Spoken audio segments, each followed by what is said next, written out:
Financial partners, Don and Gino.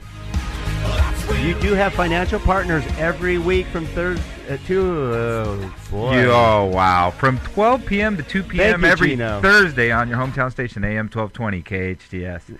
Glad I'm here to pick up the slack for you, buddy. Boy, in 3 years, that's one of the first times I blew an intro like that. Wow. You know, I was missing your blooper reels lately. That's what it is. You jinxed me. You jinxed me. Yeah. That's right. You're listening to Don Gatling, Gino Fronti on the Don and Gino Real Estate Finance Show. And today, we're with, some of you are going to recognize his voice because he's got such great content. And I don't know if anybody that doesn't know a child that's going to college, wants to go to college, or is their grandchildren or their sister, brother, somebody is going to college and they're trying to figure out how to get into college.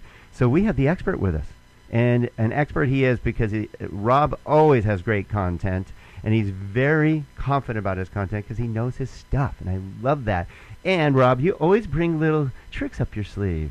If I had sleeves, I would agree with you. Today it's going to be going to get back to basics here. We're going to talk SATs and ACTs and the value of test preparation, but we're also going to have for the procrastinators, for the folks who are thinking, you know, if I would have picked more wisely, I would have had better options.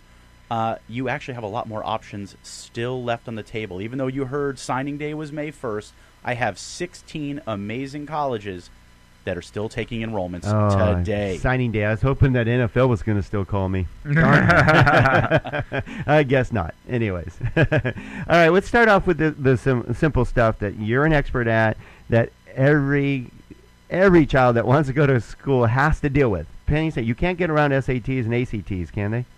Actually, you can. There's about 750 colleges and universities in the United States that are what we call test optional.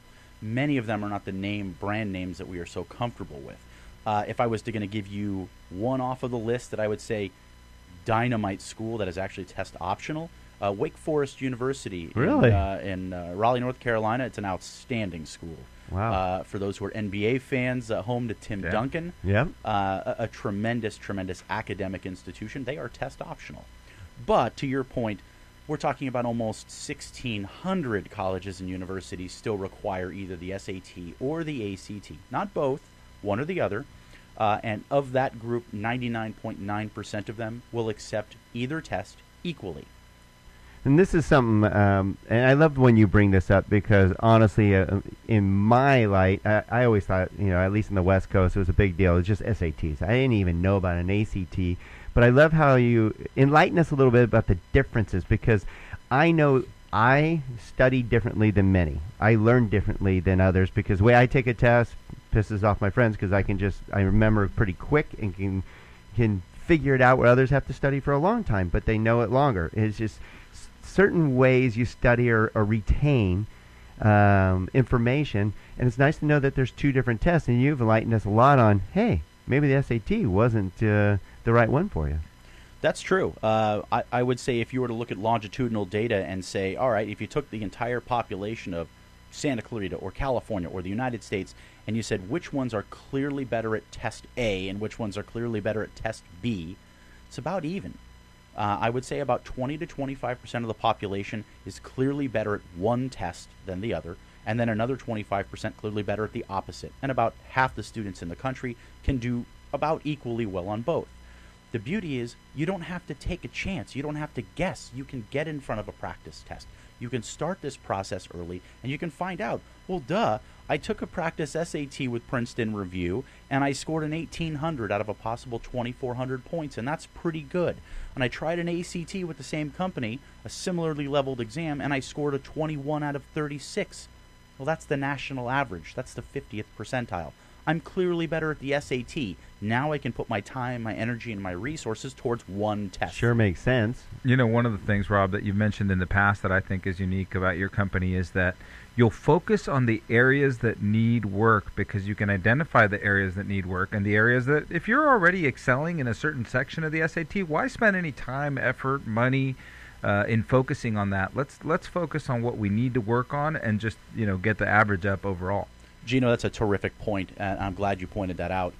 That's your one for the day, Gino. That's my point. Right. I'm out of here, folks. I'm reserving gold stars. You still have an opportunity to score points for the teacher. That's right. The notion of there's a huge difference between doing like self-prep, a book or an online program, versus a classroom course, versus one-on-one or small group tutoring. For the kids who have the resources to do it, and I know many do in the Santa Clarita Valley, if you're looking at these test scores and you're thinking, I need to get into a top 25 school, and I've got a 790 in math, please don't waste anyone's time trying to squeeze 10 points, because that's as many as you're going to get. You study for 1,000,000 hours, you can only get 10 more points. If those reading and writing scores are significantly lower, spend the time in that area. A classroom course is going to try to cover math, reading, and writing if we're talking about the SAT. Tutoring is focus on anything that you want that you need to fix. It's much more directly proportioned to one and only one student's needs, which is why the results are better, but you do pay more per hour for that type of service. But that makes sense, though, because I know when I took the test, like Gino alluded to, I'm pretty good at math. It's my forte, and it's easy for me. But all my studying, at least through high school and stuff, was all of it. So I spent the same amount of time on all three categories when really I didn't need to spend any more time on the math stuff. I should have been working on, as you know, my writing skills.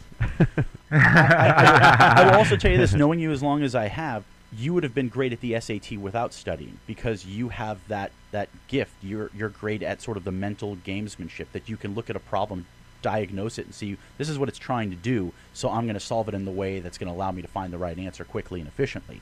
You might have struggled with the ACT because it's far more about what did I specifically learn in school, how is it that I can take my math or my reading or my English knowledge and apply it to this question. There's no games involved. Either you know your stuff or you don't. So there's somebody that's a great studier, though, would probably be really good at ACT then, I'm thinking. It's a distinct possibility. It also depends on the level that student is working at. So if we have a student who's taking those honors and those AP classes and they're getting strong grades in tough classes, they're designed for the ACT. If we have a student who, well, maybe their grades were B's and C's, but it was really because they weren't pushing themselves, they're very clever, they're very creative, the SAT is going to be a terrific fit for them. So look, you've described it like this in the past, and I think it just suits me. To this description was really good for me. It's like ACT book smart, SAT street smart. I think that's fair. We're SATs. Yeah, for sure. We're SATs. Yeah. All right, so you explain a little more in depth how you help them improve their scores. It's very important for students to start with a diagnostic exam. Where am I? Where are my strengths? Where are my weaknesses? How can I get better? And how long, frankly, is it going to take me to get better? The second is start early. I hear so many students are like, well, I'm going into my senior year. I'm going to start this process. You got to be kidding me. The math knowledge. How do you really feel, Rob? That's exactly how I feel. Who is coaching these folks? Because for, I would say, at least 30 to 40% of the students who I come across, they're ready in the first semester of 11th grade to start the process, certainly with the SAT. If we're talking about the ACT, the great majority of the kids that I come across are ready in the second semester of 11th grade. So for the kids who are waiting until the senior year to start this process, they are giving themselves a very short window to learn the success skills required to be a strong test taker. So that brings us up to the optimum time to start. Sounds like it's towards the back end of sophomore year? For the most advanced kids, those kids who are taking the multiple AP classes who have the 4-point-something GPA, summer between 10th and 11th grade year is rock and roll time. Get in front of an exam or two, find out your strengths and weaknesses, diagnose your problems, dive into it, try to get that test done early in the school year so you can then refocus your time, your energy, and your effort on the things that really matter, taking tough classes and getting great grades. For the kids who aren't ready, they're not taking those really tough classes, they are not ready at the beginning of 11th grade, and they should not be pushed to start until they are ready. Generally right around that winter break, I want to see them taking those practice tests. Let's see where they're at. And now they have several opportunities in the spring to try either the SAT or the ACT. I would imagine, Rob, getting prepared. I mean, obviously the kids are doing really well in school in the first couple of years, and freshman and sophomore year already know that they're doing that well because they plan to go to college. Why not prepare ahead of time then? Because I would imagine knowing what to expect at one of these tests alone will help you prepare better and not be as nervous about it and do better on the test. Let me simplify what you just said. You're going to take a math test this week, Don. Do you study for it? Nope. Me? You don't expect to do well then. Good point. Students who expect to do well study, period. So why should this test be any different than any other test? How many times have I heard a counselor say, well, go take the test cold. Screw it up, essentially. Then find out what went wrong, and then fix it. Does that make any sense to you? Because No. it doesn't make any sense to me. You kill your confidence right from the get-go, for one. Thank you. Yeah. All right, good information. So what else are we going to go over today, Rob? Just I want to make sure, because we're going to go to break here in a little over a minute. I want to make sure that all of you out there are paying attention, because I can't think of a hotter topic right now than basically helping your child get into college. And there's multiple facets of that: test taking, choosing the right school, and affording it somehow. I'm going to bring up one thing it's like a super sore subject for me, but we've talked about a bunch of different factors, but we didn't talk anything about essays. So next segment, can we just touch on that, please? We certainly can. I would say the essay topic is really going to become a big deal as we head into August and September, but being ahead of the curve, obviously a good thing, and the Don and Gino radio show is here to help Santa Clarita stay ahead of the curve. I like that. It's always and we're not grading on a curve today. I was ahead of the curve for once. I'm getting an A either way, I'm telling you right now. No doubt about it. Gold stars are waiting for you. Okay, again, you're here on the Don and Gino Real Estate and Finance Show with Robert Schwartz, Director of Community Outreach for Eureka View and Independent College Counselor with Total College Planning, going over the steps needed to help your child get into college of their dreams, be prepared for that, how to prepare for the test that's going to stress them out. Rob, you can take care of that stress, I bet. That's the plan. All right. So don't go away. We got more great information, again, with Robert Schwartz with Eureka Review. We'll be right back.